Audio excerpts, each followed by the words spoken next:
ભાગવત વિચારને આગળ વધારીએ.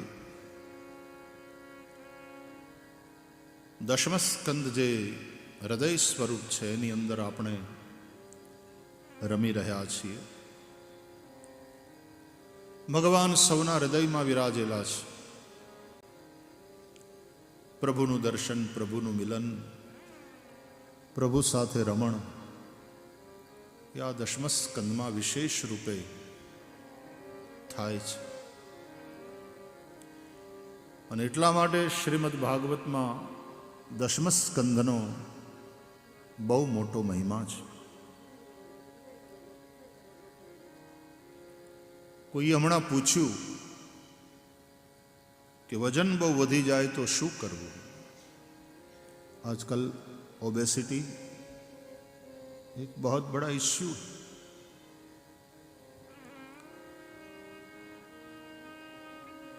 પુરુષોને, બહેનોને વધારે આ ચિંતા સતાવે. પુરુષોને વધી જાય ને તો એને બહુ ઘટાડવાની એટલી બધી ચિંતા ન હોય, સિવાય કે ડૉક્ટર વાહે પડી જાય. બાકી બહેનોને ચિંતા હોય કે મારે બહુ વધી ગયું, બહુ વધી ગયું. તો શું કરવું વજન વધી જાય તો?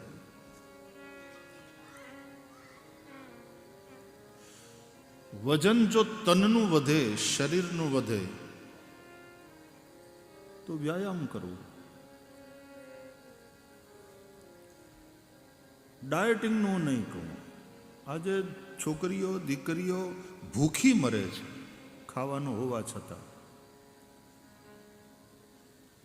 એના કરતાં ઘરનું કામ કરને બેટા. જે ખાય છે એ કેલેરીને તારે બર્ન કરવાની છે, એ કેલેરી વાપરવાની છે. ગામડામાં બહેનો ઘરનું બધું કામ કરે, ખેતરમાં કામ કરે.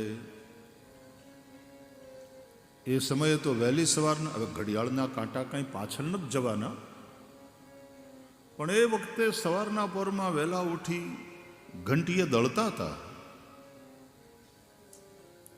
કેટલી બાવડાને કસરત મળે.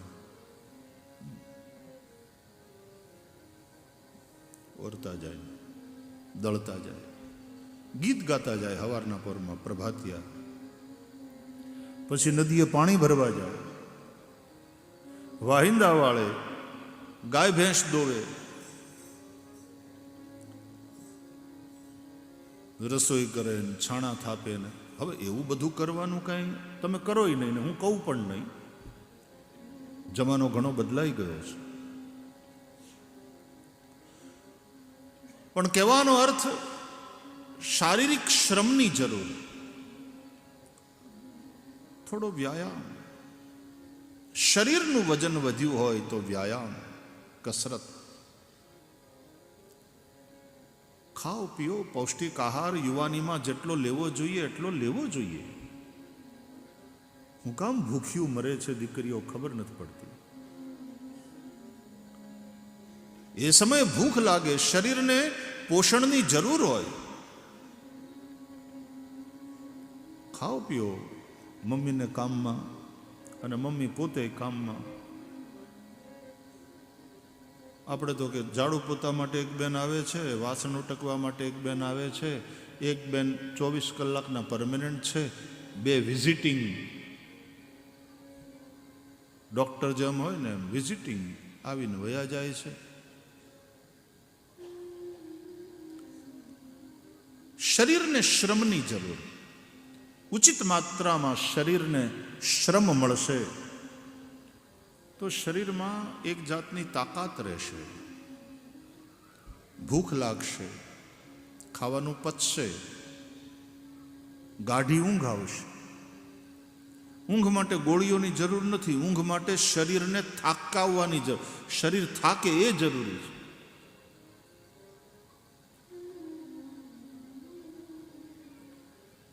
તો શરીરનું વજન વધે, તનનું વજન વધે તો વ્યાયામ, કસરત.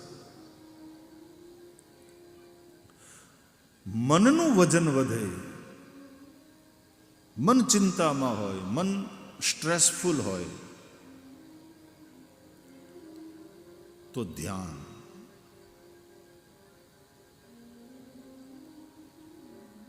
સત્સંગ. મનને ભગવાનમાં લગાડો, ધ્યાન કરો, હરિકથા સાંભળો.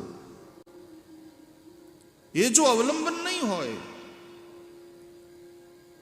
તો મનનો સ્ટ્રેસ ઓછો નહીં થાય અને પછી આવી હૃદય દ્રાવક ઘટનાઓ ઘટે.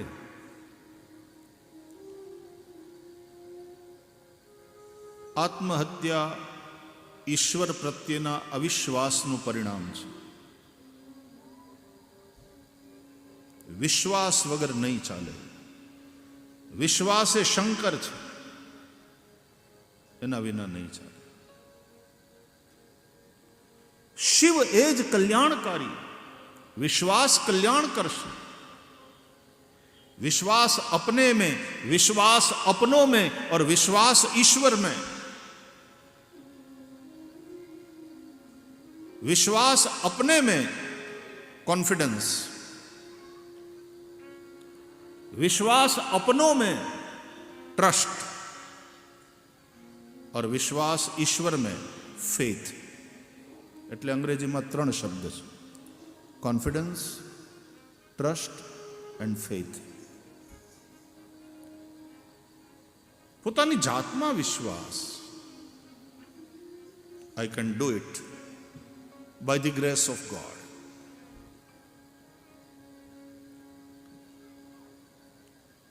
विश्वास अपनों में, अपने परिवारजन, अपने स्वजन,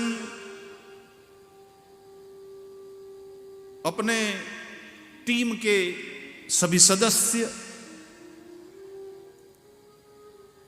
એમાં વિશ્વાસ, એનું નામ ટ્રસ્ટ. એટલે કે આઈ ટ્રસ્ટ યુ.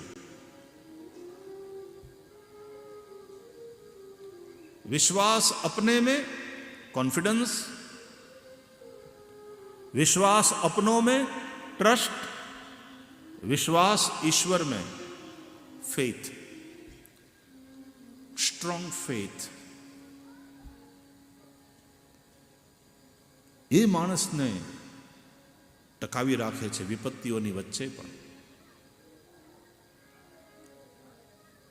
વિદેશમાં પણ અચાનક આત્મહત્યાનું પ્રમાણ વધ્યું. એના ઉપર એક સ્ટડી થઈ કે શું કામ લોકો આત્મહત્યા કરે છે. Why people commit suicide.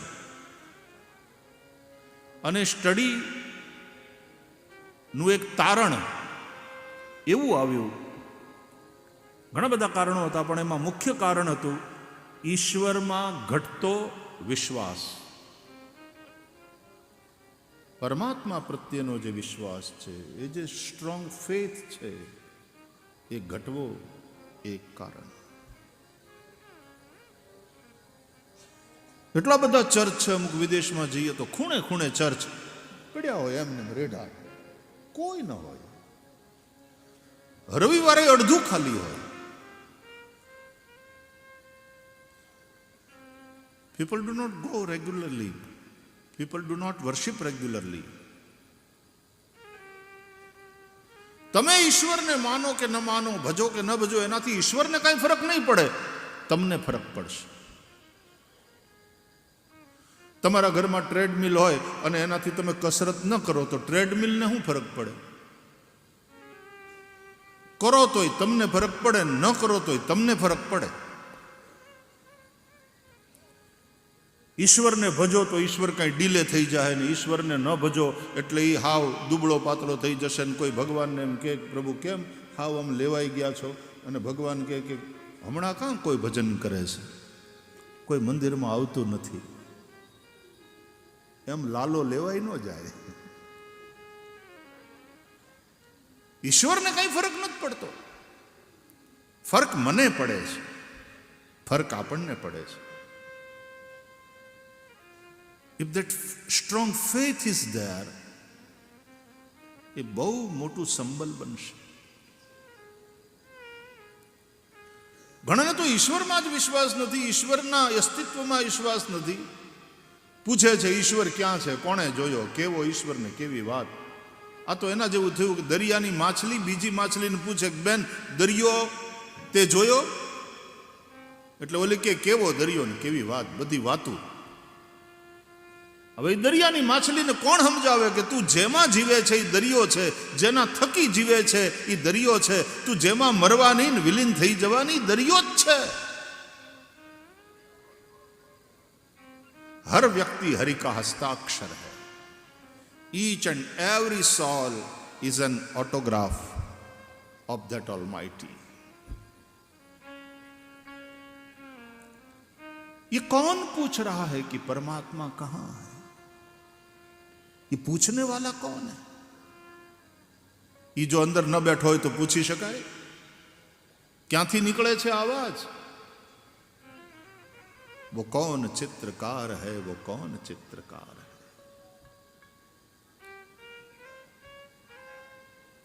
कवि काग बापूनी भाषा में जरा जुदी रीते जेने पृथ्वी तणो पिंडो कर्यो ई रजलाभ तो क्यांथी हशे अन जगचाक फेरवनार ई कुंभार बैठो क्या हशे.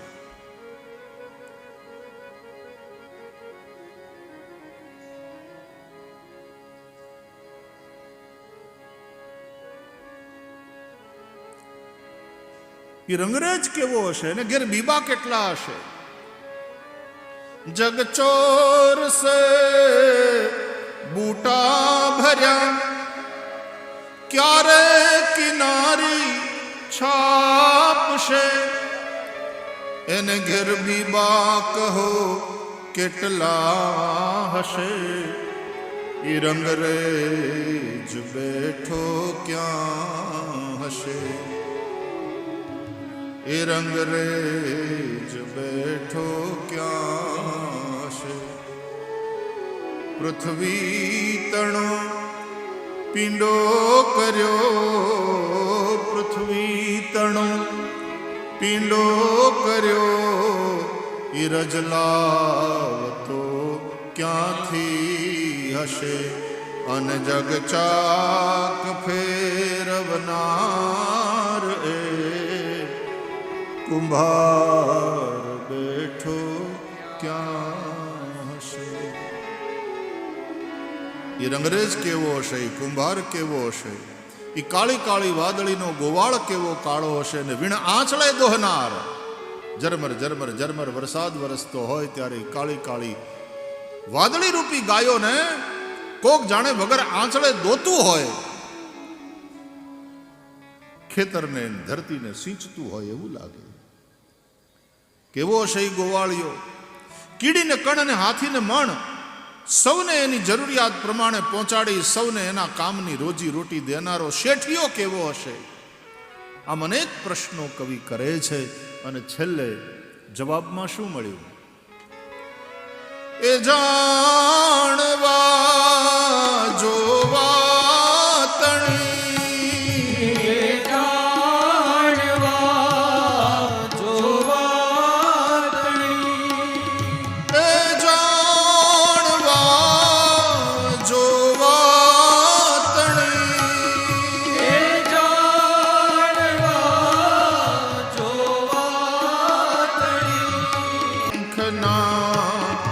जागी रही जंखना जागी रही पण બ્રહ્માંડમાં ભટકી અને અંતે મતી અટકી ગઈ. બ્રહ્માંડમાં ભટકી અને અંતે મતી અટકી રહી. અંતે મતી અટકી રહી. અંતે મતી અટકી રહી.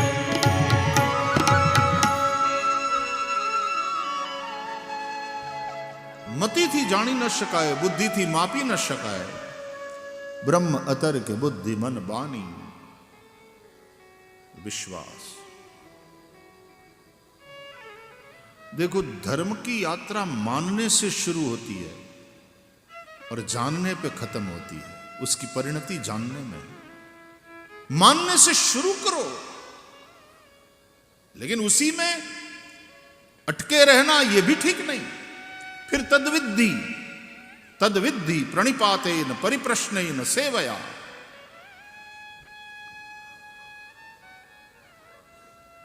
धर्म ने पहला माने छे ने पछी जाने छे, विज्ञान पहला जाने छे ने पछी माने छे।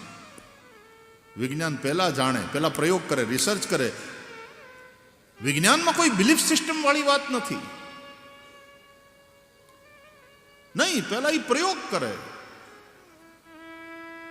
पहला जाने आ शुं छे अने पछी माने कि आ परिणाम। विज्ञान पछी ए सत्य ने स्वीकारे। तो विज्ञान नु सत्य आधिभौतिक सत्य छे। विज्ञान पहला जाने छे अने पछी माने छे। જ્યારે ધર્મનું સત્ય એ પારમાર્થિક સત્ય છે, આધ્યાત્મિક સત્ય છે, અને ધર્મ પહેલા માને છે અને પછી જાણવાની યાત્રા, પછી જાણો. ખાલી માનવાથી શરૂઆત થાય પણ ત્યાંથી અટકી નહીં જવાનું, ફિર જાણ. શરૂઆતમાં માનવાનું જોઈએ. સાહેબ લખે ને આમ એક અડે એક પાટીમાં લખી દે, મોટો એકડો. આપણે નાના હોઈએ ને એમ અક્ષર મોટા હોય. જોજો, નનકુડા છોકરાઓની જે ચોપડી હોય ને એના અક્ષર મોટા મોટા હોય. અને પછી તમે જેમ જેમ મોટા થતા જાઓ, જેમ જેમ ભણતા જાઓ, એમ અક્ષર નનકુડા થતા જાય. માણા નાનું એમ એડ્રેસ મોટું, અને માણા મોટો એડ્રેસ નનકુડું થાય.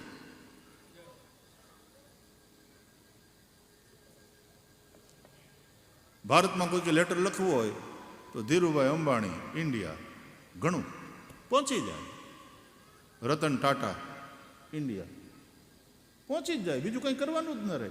અને આજે આ બંને ઉદ્યોગ મહર્ષિઓની જન્મતિથિ છે. સ્વર્ગીય ધીરુભાઈ અંબાણીની પણ આજે જન્મતિથિ છે. સ્વર્ગીય રતન ટાટાની પણ આજે જન્મતિથિ છે. આ બધા કેવા ઉદ્યોગ મહર્ષિઓ થયા. ભારતને એક સમૃદ્ધિની યાત્રા કરાવી આ બધાએ. આવા કર્મશીલ જે ઉદ્યોગપતિઓ હોય ને, અને કેટલા રોજગાર ક્રિએટ કરે, કેટલાય લોકોના ઘરના ચૂલા જલે.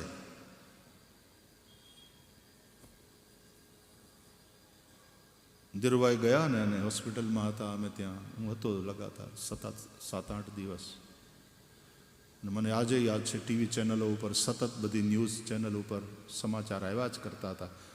અને ત્યાં લોકોના ટોળાના ટોળા હોસ્પિટલ ઉપર. અને કેટલાય લોકો હોય, પત્રકારોને ઇન્ટરવ્યૂ આપતા હતા. એમાંથી કેટલાય કહ્યું કે અમારી દીકરીનું લગ્ન થઈ ગયું, એનું કારણ આ. અમારા છોકરાને અમે અમેરિકા ભણવા મોકલી શક્યા, એનું કારણ અમારી પાસે આ શેર છે, અમારી પાસે ટાટા. અને કેવી મોટી હોસ્પિટલ ને કેવું સરસ કામ હજી ચાલે છે. તો આ બધા ઉદ્યોગ મહર્ષિઓ ભારતને એક ઇકોનોમિકલી સ્ટ્રોંગ કરવા વાળા. તકલીફ શું છે, દેશમાં દરેક ગરીબ પૈસાવાળાને ગાળ્યું દે, ધનવાનને ગાળ્યું દે. પણ એને તમે એક કોર લઈ જઈને પૂછો ને કે તારે કરોડપતિ બનવું, તો કે હા. તો ગાળ્યું શું કામ દે છે કરોડપતિને? કરોડપતિ તો તારે થવું છે. પણ આ જે મેન્ટાલિટી ઊભી કરીને એ લેફ્ટિસ્ટ વિચારધારાએ કરી, વામપંથીઓએ. સમાનતા લાવવાની છે સમાજમાં, હું હંમેશા કયા કરું. પણ એ સમાનતા ઉપર પહોંચેલા આમ હાથ આપી અને નીચે જે છે એને ઉપર લઈ આવે. ઉપર જે ચડ્યા હોય ને એ લોકો નીચે વાળાને હાથ પકડીને ઉપર લઈ આવે અને પછી બધાય ઉપર આવી જાય, એવી ક્ષમતા જોઈએ. સમાનતા તો એમ થાય કે નીચે વાળા ઉપર વાળાનો ટાંટીઓ પકડીને હેઠે પાડે અને પછી બધાય નીચે સમાન. એમાંય બધા સમાન, પણ તમને ઈ સમાનતા જોઈએ છે જ્યાં બધા નીચે હોય, નિમ્ન સ્તર ઉપર હોય. દેશમાં સમાનતાની જરૂર છે, પણ એવી સમાનતાની કે 5-25 એવા ઉપર પહોંચે પોતાના પુરુષાર્થથી, કોન્ફિડન્સ, ટ્રસ્ટ, ફેથ, અને એવા ઉપર પહોંચે, અને એ ઉપર પહોંચ્યા પછી એવા ઉદ્યોગો કરે કે કેટલાયને રોજગાર મળે, કેટલાય યુવાનોને સપના જોતા શીખવાડ્યું. થિંક બિગ, ઊંચા સ્વપ્ન જુઓ, અને એ સ્વપ્ન એને ચરિતાર્થ કરવા માટે મંડી પડો.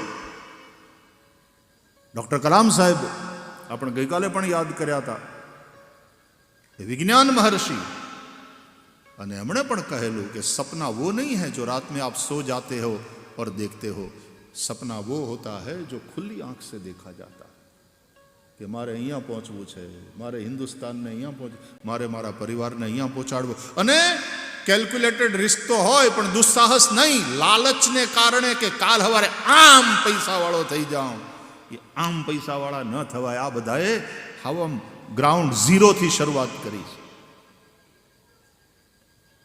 જુનાગઢમાં ગાંઠિયા વેચ્યા. જુનાગઢની જે સ્કૂલમાં ધીરુભાઈ ભણ્યા હતા એના પટાંગણમાં કથા હતી. ભગવદીયા કોકિલાબેન પણ આવ્યા હતા. પેટ્રોલ પંપ ઉપર કામ કર્યું, અને પેટ્રોલ પંપ ઉપર કામ કરતા કરતા સપનું જોયું કે એક દી પેટ્રોલ પંપ છે આપણો, અને પછી એકલો પેટ્રોલ પંપ નહીં, એવા તો કેટલાય પેટ્રોલ પંપને પેટ્રોલ પહોંચાડ્યું. Think big. રતન ટાટા હમણાં જ ગયા આપણી વચ્ચેથી. એ કેવા ઉદ્યોગ મહર્ષિ, અને એ ઉંમર સુધી સતત કામ કરતા રહ્યા. કુર્વન્ને વેહ કર્માણી જીજવિષે છતમ સમાહ. વેદ પરંપરા અનુસાર જીવ્યા. કર્મ કરતા કરતા 100 વર્ષ પર્યંત જીવવાની કામના કરવી. આપણે આંધળો ક્રિયા કરીએ, આપણે લાલચમાં ફસાઈ જઈએ, અને આપણે દેવા કરીએ, અને પછી હલવાઈએ, ત્યારે વળી પાછા ભીખ માગતા. એવું હું કામ? સખત મહેનત કરવાની તાકાત, તૈયારી હોય, સ્ટ્રેસ સહન કરવાની તાકાત હોય, તો જ આ બધું કરો.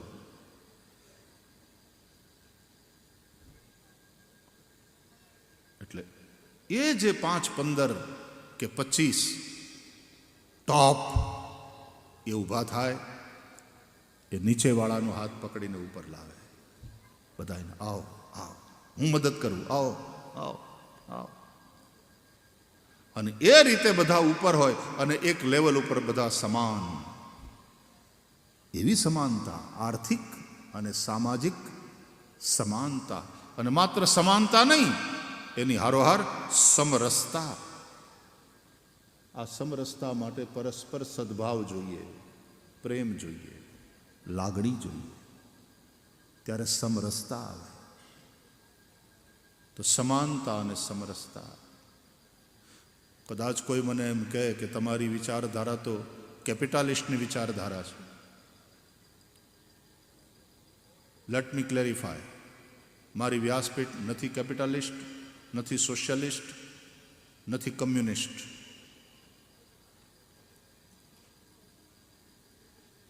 કેપિટાલિસ્ટ શું માને છે કે સંપત્તિ મારી છે, હું ફાવે એમ ઉપયોગ કરું.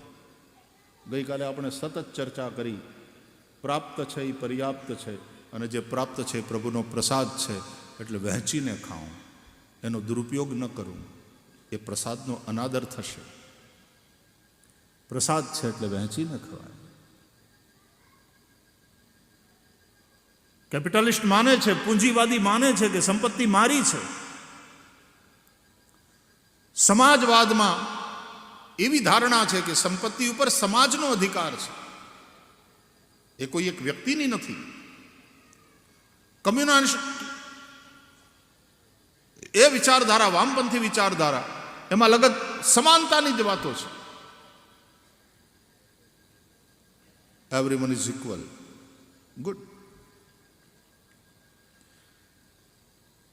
એનો મતલબ એમ થયો કે બધાને એક હરખું મળવું જોઈએ, ઇક્વલ ડિસ્ટ્રીબ્યુશન થવું જોઈએ. એટલે એક જણો ઢબુના ઢ જેવો છે, અને એક જણો જબરજસ્ત શાર્પ છે. એક જણો 4 કલાક ઠાગા ઠોયા કરીને કામ કરે છે. આપણને વાર્તા આવતી નિશાળમાં, કાબરની ને કાગડાની પાર્ટનરશિપની.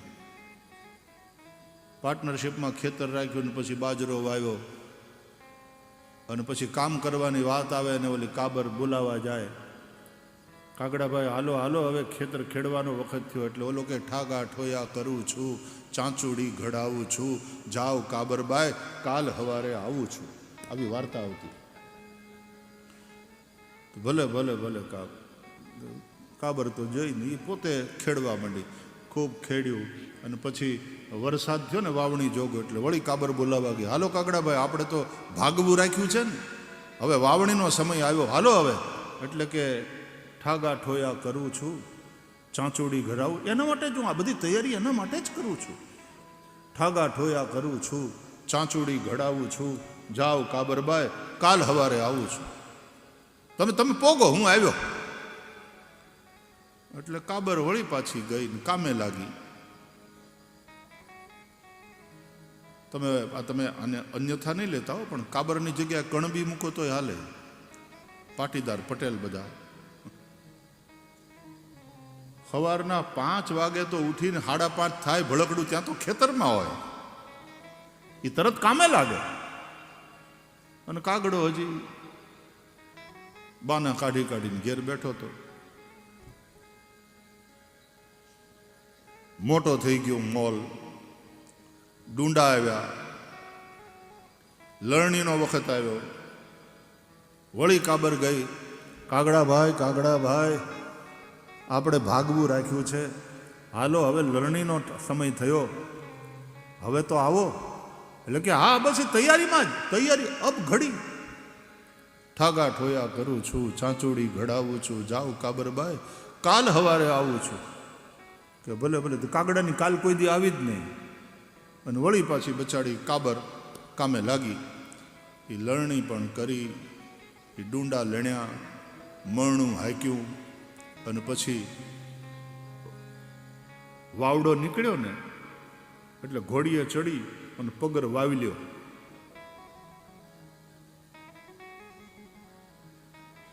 એટલે અહીં બાજરાનો ઢગલો થયો અને ઉડીને ડુહા પહેલી બાજુ. હવે બાજરાનો ઢગલો નાનો હોય, ડુહાનો ઢગલો મોટો હોય.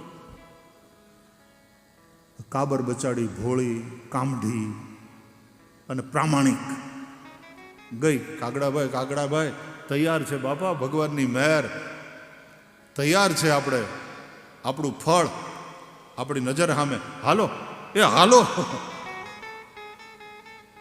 તરત ચા પી અને કાગડો નીકળ્યો. અને કાગડો ને કાબર બે ઉડતા ઉડતા ઉડતા ક્યાં છે તો કે આ આપણા ખળામાં જો રહ્યા, ત્યાં ઢગલા દેખાય નહીં આપણા. એટલે કાગડો તરત ઉડતો ઉડતો આગળ થયો કે મોટો ઢગલો મારો, મોટો ઢગલો મારો, મોટો ઢગલો મારો. તો ડુહાનો હતો, ખાબક્યો અંદર, ગળી ગયો અંદર ડુહાનો ઢગલો. પછી કાગડાના ભાગે ડુહા જ આવે.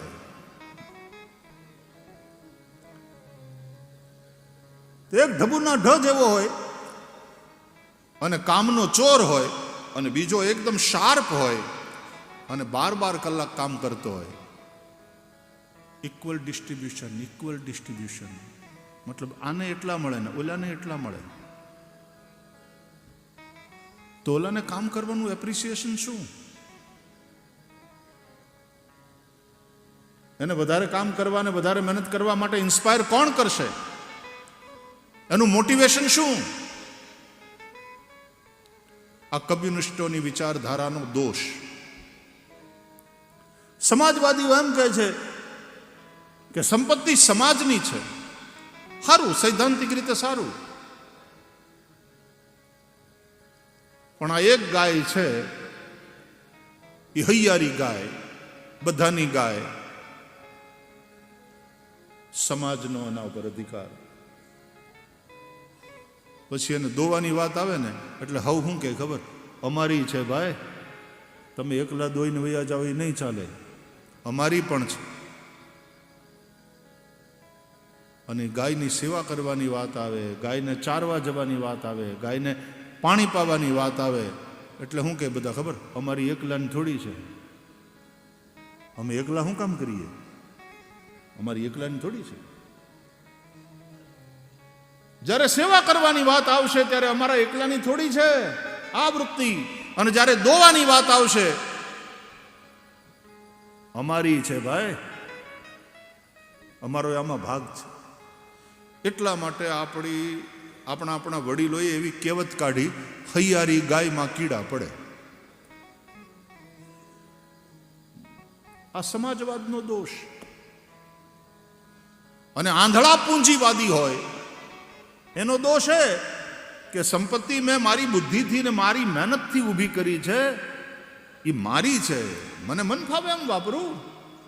સરકારને એનો ટેક્સ દીધા પછી અને હું ચોરીઓ કરી શકું, પછી ભલે ને દરોડા પડે આઈટીના અને ઈડીના, બાકી સંપત્તિ મારી છે, પૈસા મારા છે, હું ગમે ને વાપરું. હું જુગારમાં વેડફું, હું રેસમાં ઉડાડું, હું ગમે તેમ વાપરું. આ સંપત્તિ મારી છે. આ પૂંજીપતિનો દોષ. મારી વ્યાસપીઠ એક જુદી દ્રષ્ટિ આપે છે. એ સમાજવાદ, એ સામ્યવાદ કે એ પૂંજીવાદ કોઈ નહીં. આ સમગ્ર સૃષ્ટિ એક યજ્ઞ છે. તમારે બધાએ યજ્ઞ ભાવથી જીવવાનું છે. અને તેથી સંપત્તિ સમાજની પણ નહીં, સંપત્તિ મારી પણ નહીં, સંપત્તિનો સ્વામી ભગવાન. લક્ષ્મીના સ્વામી નારાયણ છે. લક્ષ્મી આપણી છે પણ માં છે. પ્રભુએ આપ્યું છે, એ મારે વહેંચવાનું છે. હું એકલો ન ખાઉં.